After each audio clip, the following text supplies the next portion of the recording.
حضرت امام حسن سے آ کے وظیفہ پوچھا، اس شخص نے کہا حضور اولاد کوئی نہیں تو وظیفہ بتایا، تو آپ نے فرمایا استغفار پڑھا کر، کیا کر؟ اس نے کہا ٹھیک ہے۔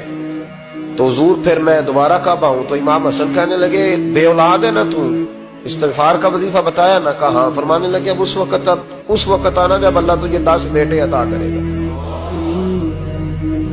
کتنے؟ 2 4 نہیں، 10 ہی کہہ دیے۔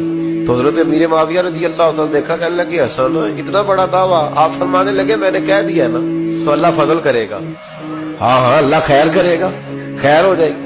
وہ شخص کئی سالوں کے بعد آیا، کئی سالوں کے بعد، تو حضرت امیر معاویہ کو بھی ساتھ لایا، کہنے لگا حضور اللہ کے فضل سے اللہ نے 10 بیٹے عطا فرمائے، پورے 10 ہی اللہ نے دیے۔